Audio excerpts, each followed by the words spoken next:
I am the contrarian, and this is my world.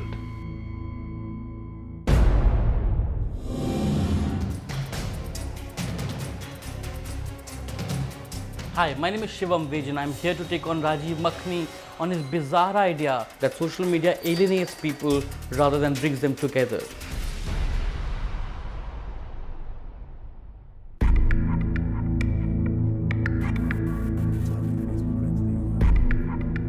Around 3,000 follow buttons of 1,000. Technology is a strange beast. It comes bearing gifts with one hand and it'll always stab you in back with the other. Now that was supposed to be the cliche saying. Every time something in the world of technology truly takes off, there are many people that will be there to make sure they pull it down. Is it because it's such an easy hit? Is it because it really paints a big bull's eye? And what's happening with these 20 million people that seem to be resonating with this Gary Turk guy and the Look Up video? All right, so we have you here. We've all set to find out from you as to why this is something that keeps coming up. Our viewpoint is that while it was a cliche at one time, it's made a huge comeback, not just because of this video and the 20 million people that watched it, but because true sense is starting to now dawn on people that using technology all the time as their primary form of communication could be a serious recipe for disaster. You obviously don't really believe in that. So a minute and a half, all yours to tell me why we're wrong. Well, you could make the case that social media is addictive and you might take it for real-time interaction, but sooner or later everybody makes friends on social media with particular overlapping interests and then they decide to meet in person. Now, I'm meeting you for the first time here, but I might go and add you on Facebook. I don't even need to go home. I can add you on Facebook right here on my phone. So many of us who use social media for years, you know, be it in the blogging boom or Twitter, Facebook, or e-groups which are now forgotten, have made online friends into real-life friends, met them. You even forget, you become so close that you even forget that you met through Facebook once upon a time.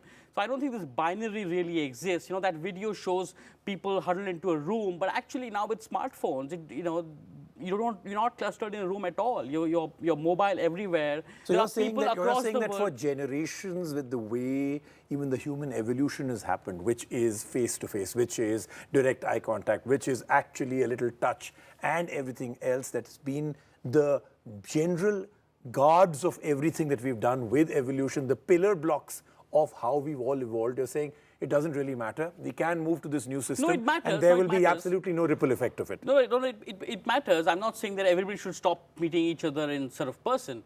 But what I'm saying is that, you know, this eye contact, for instance, in person is replicated on the internet with its own language. Emoticons, for instance, do that. You know, when you're seeing something sarcastically and you add a smiley, that smiley is basically replicating the smile in person. You know, this reminds me of the fact that the first time smileys became a big hit, it was because you kind of thought, okay, was that a little harsh? Let me put a smiley at the back. So doesn't it actually lead to a lot of contrary viewpoints? So if I sat here and spoke with you and my level of harshness and sarcasm, because you're with me, would be far more muted because I would give you some respect. That respect is usually lost out there because I can just camouflage by using an emoticon. It's not just emoticons. These days, people respond to something I read on Facebook with a YouTube link that you remind me of this song, right? So, and imagine if that person was to meet, he would sing that song, saying, "Listen, you remind me of this song. Let me sing it for you." And that in person, he might not sing because he might be too embarrassed of his singing skills. It is now scientifically proven from the psychiatric angle to other angles to do with socializing and everything else, that people that have a larger-than-life online persona usually are the exact opposite personalities in real life because suddenly they have this thing where they can be who they are versus who they want to portray. You know, we all have these concerns, but the internet is a medium that allows you to make whatever you want to make of it. It's like a clean slate of paper, right? So there are people who in real life might be reserved and on the internet might appear very chirpy and chatty, and you know, I've met those. However, this is not a stereotype that we can stick to. There are many who are exactly the same on sort of the internet and real life. But they change too. There are those abusive trolls on the internet who are real nice people in real life. I've seen those. There are those real nice people.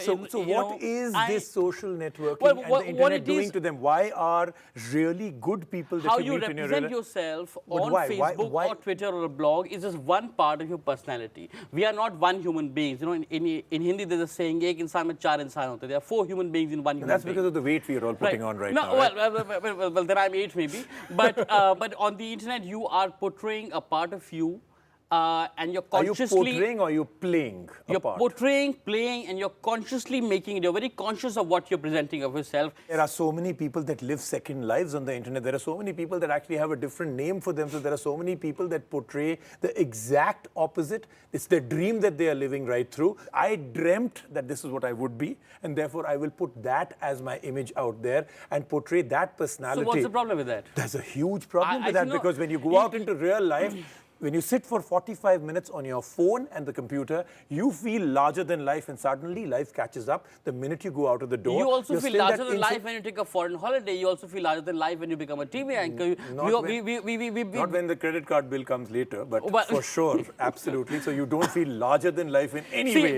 after a foreign holiday. See, we have a professional life, we have a personal life, we have a family life, we have a life with our friends. We connect in a very different way with our school friends, with our college friends, right?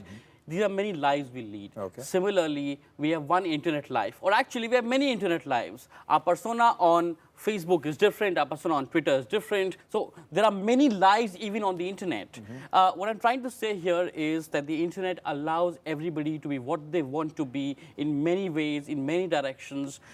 It's an expression of humanity. It's not against humanity. What the video is trying to say is that the internet takes you away from humanity. That's not the case at all. There may be dangers, but those dangers are the same as real life. They come from real life. They come from our real life selves. If you are depressed and you close yourself in a room and you only Facebook, and then you complain that I'm addicted to Facebook, no. It's actually because you were depressed that you were not meeting your real life friends. Let me just weigh what you've just said, okay? So you're saying the fact that you can meet a few more people in your life that have similar interests far outweighs the dangers of alienation, of having fake personalities, and the biggest danger now that almost everybody is starting to say has become an epidemic, which is your life seems very inadequate because of the amazing life that everybody else artificially portrays on Facebook. This is a new version of feeling envious about your neighbor going for a foreign holiday and coming back and showing you pictures. My point is, those things happen in real life as well.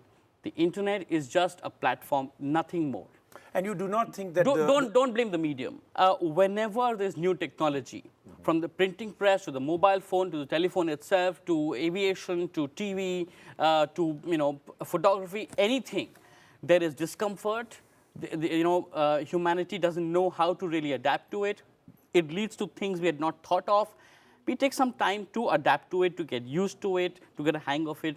The biggest way in which we've done that with the internet is with the mobile phone, because we have mobility, we're not stuck to a machine. That is the biggest sort of boon we've got. That internet is now in our hands. So you're not stuck to a machine that is in our hand? Hasn't it made it Well, worse? you could be walking and you can intermittently keep checking. I think people are getting used to it. People switch off their. It's pretty much led to some of the worst things happening when you actually have real life conversations where people are more occupied with their phone than to talk to you. And that has led to restaurants, movies, and other places. It's gone for a complete 6, right? And that has led to an evolution of etiquette. Just as in the internet era we had netiquette. Now we have smartphone etiquette evolving. I'm going to do a little quick fire with you. The last time you actually used your phone when you were out with friends was? Yesterday evening. Yes, okay, great. So, kind of the quick fire. But they were doing it. But they were doing it as well. So see, where's the etiquette then? You spoke about this. Well, you can throw out the rules. Who's going to stick to them? Especially when the seduction of technology is so amazing. Don't we all multitask these days? Exactly. There we go again. Do you get usually nervous if there's a very interesting conversation happening around a particular topic, which has to do with you and your friends, and you haven't yet participated because you're a little busy?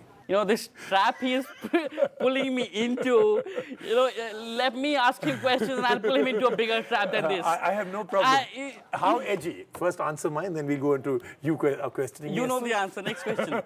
Very edgy, okay? All right. And the last one as quick fire. Can you give me a reason why suddenly the biggest thing that has ever hit the world, and I'm saying from the time we've evolved as human beings, the Facebook is taken to be the biggest thing that has got people together, 1 billion and counting, is suddenly going with negative growth. So it's only 1 billion people. What other medium reaches? Which TV channel which newspaper, this is one social networking site, Facebook. If Facebook will go from 1 billion to a few billions much faster. The negative growth might be like right now, but you will see the future will astound you. The normal conventional wisdom says that once you lose momentum, you never gain it back, especially when it's true with something like this. I predict that the fact people are starting to realize that this could be one of the worst ways of communicating is starting to dawn on most people. You, of course, don't agree, but then that's exactly why we had you here. Thank you so much. Thank you. Fantastic talking to you, and thank you for being part of the Quick Fire too, even though I didn't get all the answers that I wanted. So, is it really true? Could social networking, Facebook, media, the way we communicate, alienate us? Or should we go back to using Facebook for what it originally was for? Checking out ex-girlfriends and boyfriends to see how fat they got? Well, that's a question you can answer. We'll see you next week on The Contrarian. Thank you. Thanks a lot. Thank you.